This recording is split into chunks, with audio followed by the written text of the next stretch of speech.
Released alongside the Nintendo Switch in Japan last week, Dragon Quest Heroes 2 provides an interesting window into multi-platform development on Nintendo's new console.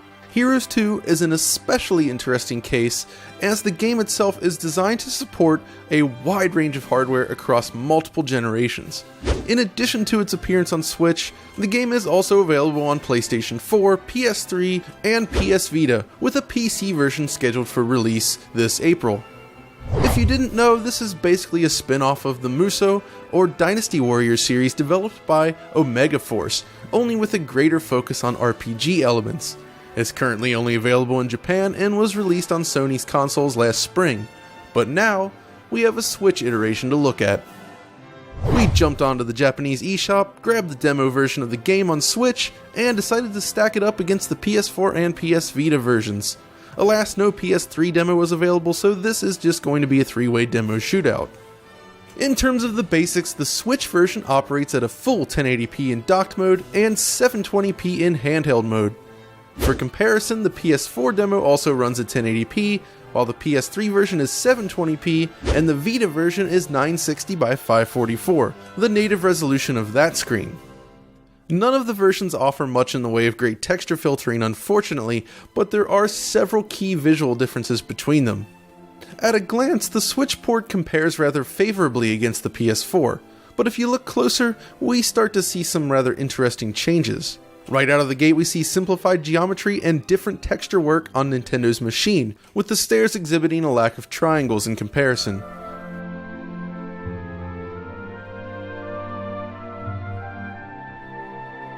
If you turn the camera here, you can see the same thing with the buildings in the background, which are more rounded on PlayStation 4, though there is something weird going on here.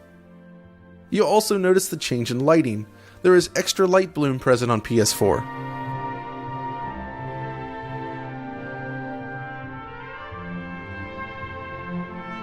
Which we can see here while running down the path.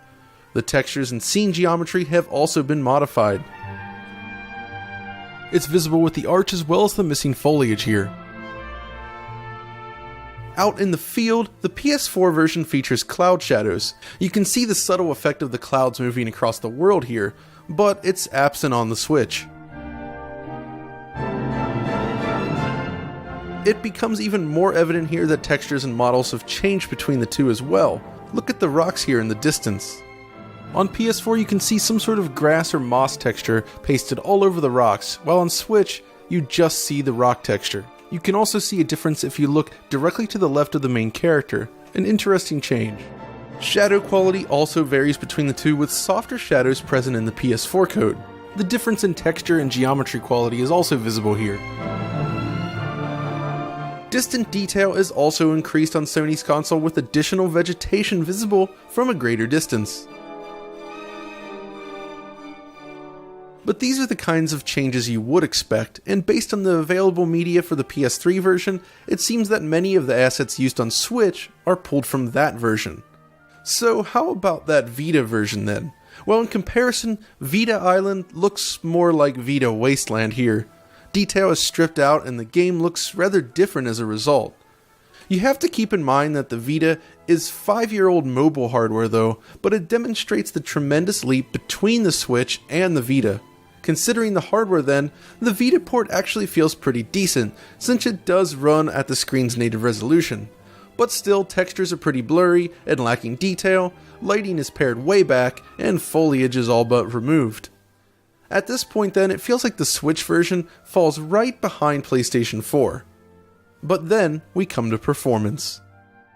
The PS4 version delivers a nice smooth 60 frames per second experience, which is how Musou games were originally presented back on PlayStation 2. The PS3 years were harsh on the series, with many of its installments running much more slowly in comparison, so while it's not 100% perfect on the PS4, it feels like a great upgrade over last generation Musou games. On Switch though, the frame rate targets 30 frames per second, but it doesn't really spend a lot of time there. Vita of course struggles as well. This boss battle here actually demonstrates what I'm talking about. It's a demanding scene to be sure on all platforms, but what we're seeing on Switch is essentially a back and forth affair as the game jumps between 20 frames per second and 30 frames per second. In comparison, the PlayStation 4 hangs around 60 frames per second with some dips into the 50s, while Vita averages around 25 frames per second most of the time.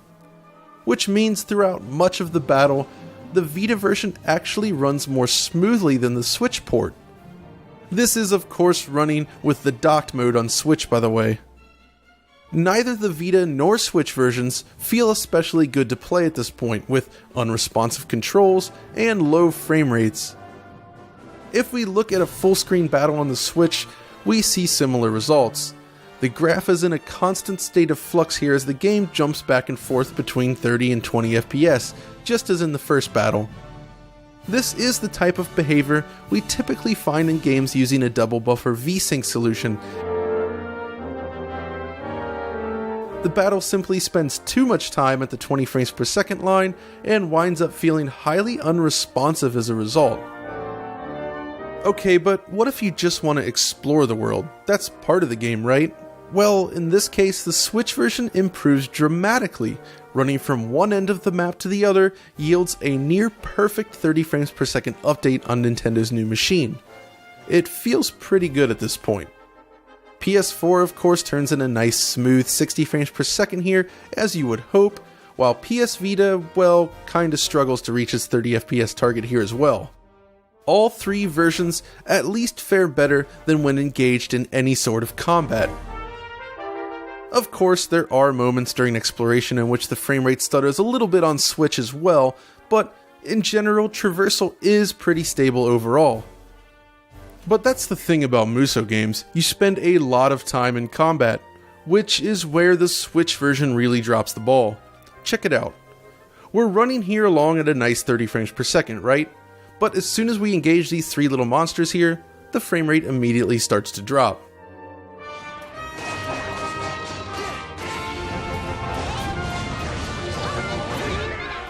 Once the battle was finished though, we're right back at the 30 FPS line.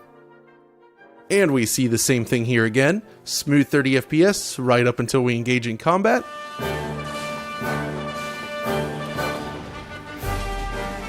Although when we turn around, this particular area does seem to strain the hardware even without combat, but move just a little bit forward and it clears up again, at least until the battle. Get the idea?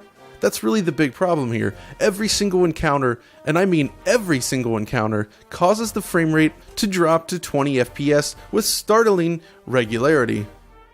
Considering that you'd want the best performance during combat, not during exploration, well, this doesn't really feel very good at all. It's evident that the game just doesn't run quite right on the Switch. But what if you want to play in handheld mode? Well, I can't provide a frame time graph easily in this case, but you can plainly see that performance in handheld mode is even worse. The frame rate is below 30 frames per second at almost all times, leading to a very unstable, choppy experience. It feels really poor in this mode. Which is why I feel like they should have made some additional cutbacks with this title. Pushing for visuals comparable to the PS4 version sounds great on paper, but it's come at the expense of frame rate, and I would imagine that most players would have gladly traded some fidelity for a smoother frame rate. Who knows, with Vita level graphics, could the game have hit a smooth 60 frames per second on Switch instead? Would you be willing to make that trade? I think that about wraps things up for the moment, however. When the game releases this April in the West, perhaps we'll take another look at the title to see if any improvements have been made. For the moment, however, I'd recommend approaching the Switch version with caution due to its rather severe frame rate problems. If you're interested in checking the game out on release, the safest bet is clearly to go with the PlayStation 4 version, if you have the choice of course. If you're not bothered by low frame rates, however, well, it looks pretty nice on the Switch at least. Ultimately, while the results are disappointing, we wouldn't read too much into it in this release. It is a launch title after all. Trade-offs are always going to be necessary when moving from more powerful platforms to the Switch, but that doesn't have to translate into slower performance if handled smartly. We're certainly interested in seeing how future multi-platform releases fare. Anyways, if you found this video useful, be sure to like, subscribe, and follow us on Twitter. And until next time, this is John, signing off.